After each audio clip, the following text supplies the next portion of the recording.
introduce our speaker tonight. Our speaker tonight is Elizabeth Brackett. You need to know that Elizabeth kind of got drafted at the 11th hour, 12th hour actually. She is with the Employers Association, and her boss got sick, or at least claimed he was sick. And she got drafted, and she's going to talk to us tonight about making a good first impression. So, Elizabeth, all yours. Hi. Thanks for having me. I feel qualified to be here for a couple reasons. I've been in HR doing personnel, recruiting, HR generalist work for the last 15 years. Prior to that, I was a social worker. And I've also been on the other side of the desk as well. So I think I bring a unique perspective, having been both the interviewer and the interviewee. I will say that having been in the job-seeking shoes gave me a much better perspective as an HR person. So there were days that you were busy as an HR person and didn't get a chance to call somebody back. And there were times that people called you to network and you were too busy to make time for them. And that was in my past life. But certainly having been a job seeker, I think it opened my eyes and kind of refreshed my memory of what it was like to be on that side of the desk looking for a job or looking for a contact or looking for a network. So today I'm going to talk a little bit about making a good first impression, selling yourself in that first few minutes of meeting somebody. And I don't intend for this to be very formal. This is not meant to be a speech. So please ask questions as I go. Bring up conversations you've had, questions, complaints, etc., and I'll be happy to try and talk through it, address any questions that you have.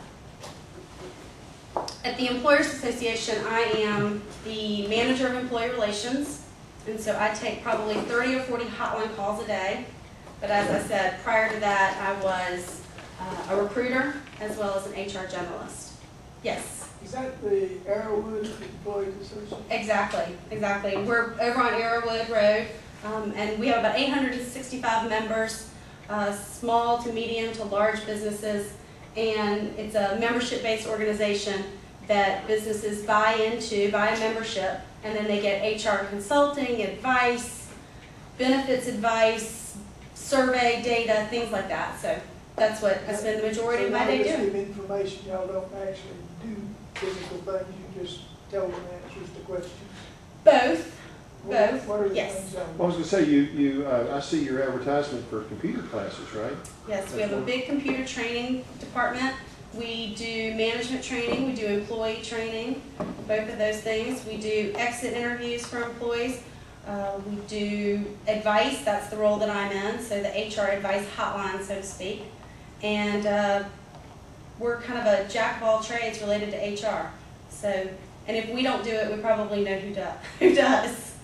Y'all do safety surveys of plants. Safety.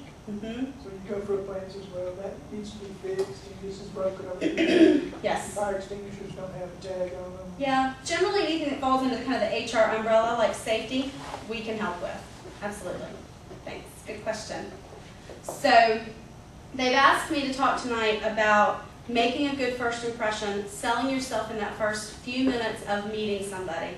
So I want to just talk a few minutes about the stats around first impressions. It's interesting. I was reading an article today, and the stats show that if a hiring decision is made early in the process, it is generally made based on appearance. And I realize, as an HR person, that's not what we preach. That's not what we tell managers to do. But honestly, that is when you do an anonymous survey of how people decided that Bob wasn't the right person for the job. He decided in the first 10% of the interview. Why? It was based on an appearance issue. So that's one of the easiest things to rectify.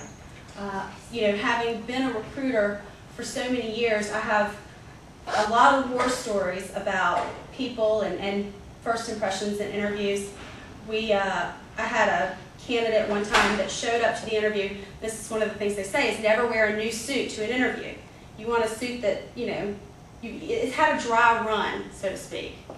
Well, I used to be a college recruiter, and we had a student, young person, kid, who was interviewing for a role in the training program.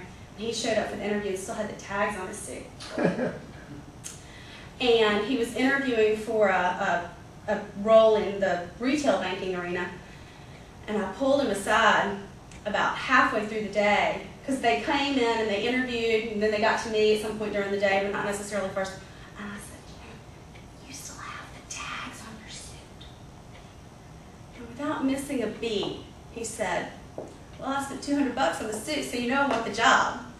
And honestly, we really appreciated that about him. You know, when we debriefed at the end of the day about this kid that came in to interview that walked around for a half of the day at the bank with tags on his suits from Joseph Banks, we all chuckled about it. It wasn't enough to take him out of the running, but the fact that he kind of rolled with the punches and he didn't let it ruin the rest of his day, he still had a good day interviewing, that really meant a lot, especially based on the role that we were interviewing for. So, you know, there is a certain amount of rolling with the punches that a recruiter or a recruiting team appreciates as well. So, sorry? Did you hire him? We made him an offer. The other thing is, if you don't get the job, you can turn the suit back in and get your money. Maybe that was his plan all along. So yeah, we had that. I had someone that had his zipper down for most of the day. He didn't have quite the comeback for that. So luckily, I can't imagine what he would have said. But honestly, he didn't let it throw him. So he had a good rest of the day after I got up the nerve to tell him that he needed to make an adjustment. So those are the things that you should not let throw you, and certainly don't get hung up on that necessarily in the first few minutes. Don't let it weigh on your mind for the rest of the day. As far as your Before yes. you leave that, do you know of any resource where you could go somewhere and say, tell me the truth. This is how I look. What can I do better? What can I? Do you know of any resource? Us? Okay. Honestly, I mean, I think a friend is a good resource. A mentor is a good resource, and this group is an amazing resource. So, sorry, go ahead. Jeff and I were talking about that today, because as folks are unemployed over a period of time, I believe they lose an edge. And you can see it. And when we practice, because Jeff was talking to me about when do we talk to our people about appearance. And I said, well, you know, one of the opportunities we have is when somebody's sitting down with me getting ready to interview, especially if it's the focused interview. And we're strategizing on the skill set that they may be looking for, on the questions, the responses, and then we really do get into what are you going to wear? What's it look like? What do you think is appropriate? That type of thing. And so you're absolutely right. That is a service that we can be providing here. I think this would be a great dry run. Yeah. Wear my suit, make sure I don't have the price tag still on it opportunity. You know, I've always heard since I started working, dress for the job you want, not for the job you have. Right. And if that's unemployed, that's even more important. You know, this should be looked at as a campaign.